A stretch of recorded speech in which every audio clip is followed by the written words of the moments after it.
Hi guys, welcome back to my YouTube channel. So for today's video, I'm so excited because I am going to review this new Detail Fresh Filter Concealer. So, ito yung bagong concealer ng Detail Cosmetics. So, they have also the Fresh Filter Foundation. But I don't have that. But based on the reviews that I watched, it is very, very nice foundation. So, the reason why I get this concealer because of the foundation review. So, let's go. I'm going to review this now because we are going to church in a bit. So, yeah. So, by the way, guys, in terms of the packaging, it's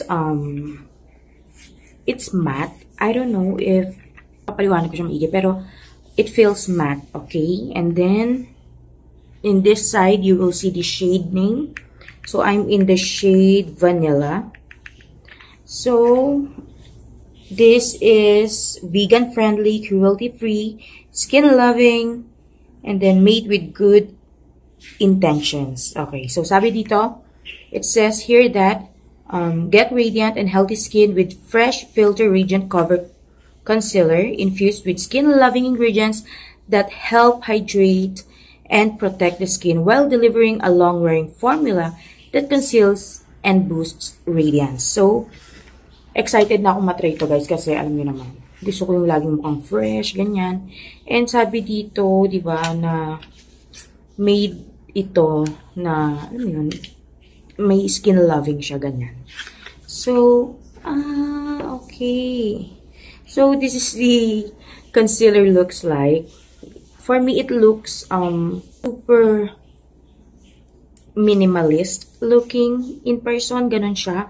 And I love the color. I love the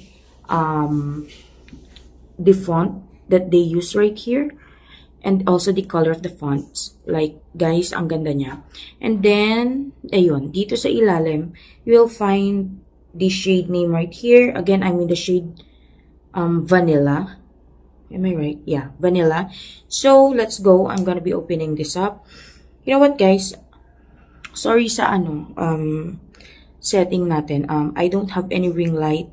Oops. I don't have any ring light and mic right now. So, please bear with me. So, I'm gonna be using this as a mirror. So,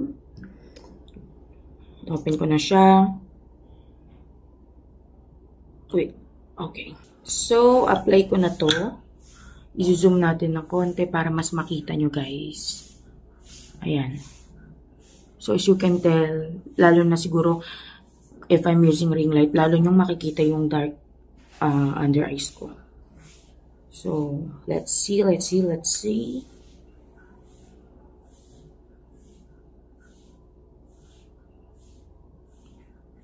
think the vanilla shade is too yellow for me. But I'm gonna be making this work. Kaya, walang problema.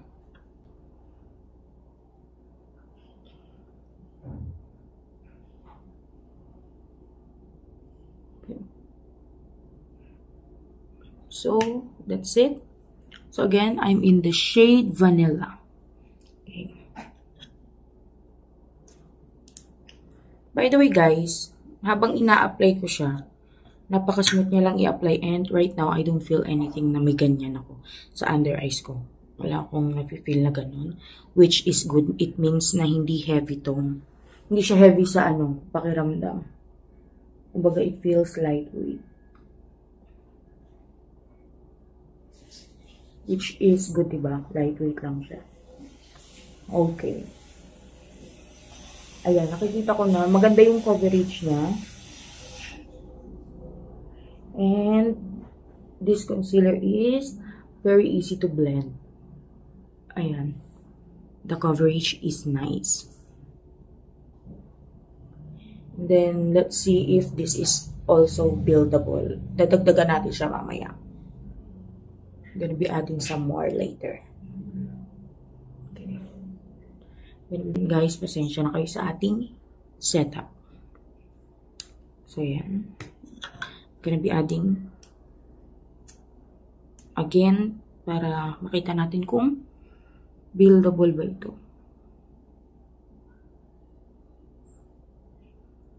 Konti na lang inad ko. So, ayan siya. Yan, ganyan lang kakunti yung dinagdag ko.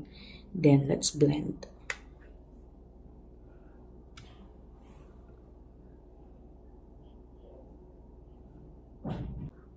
So, ayan. So, I'm gonna be updating you guys later. Ayusin ko yung makeup ko and I'm gonna be back. Okay guys, I'm back. So, ang napansin ko guys, yung nagme-makeup na ako, medyo madali siyang, wait, zoom natin. Let's zoom this. Medyo madali siyang mag-settle sa fine lines ko. Kaya, be careful, okay? Iset nyo agad, o kaya naman, kahit medyo matagal, basta, bago kayo mag-set ng powder, daanin nyo ulit siya ng makeup sponge nyo. Okay, so, overall, nagugustuhan ko siya guys kasi diba super nice and ang radiant nga niya lalo na in person. So ibibigay ko na yung final thoughts ko about dito sa concealer na to kasi it's been 4, 5, 6, 7 it's been 5 hours na nung sinuot ko siya, more than 5 hours. So nabili ko to for 249 pesos sa Laz Mall, sa mismong flagship store ng Detail Cosmetics. So, ang nagustuhan ko sa kanya, guys, is buildable yung, medyo buildable yung coverage niya. And at the same time, ayan, kita nyo, wala pa rin namumuo-muo. Ayan, basta maset nyo siya ng maayos ng powder until na wala siyang namumuo. And by the way, guys, hindi ako gumamit ng kahit anong primer kanina para matest natin talaga siya. So, totoo naman yung kiniklaim nito na long wearing siya. And then, ayun nga, lightweight siya. I don't feel anything dito sa under eyes ko na meron akong in-apply, which is good. And, ayun, yun ang nagustuhan ko sa kanya. And, very affordable siya. So, that's it for today's video, guys. Thank you so much for watching and I will see you on my next video.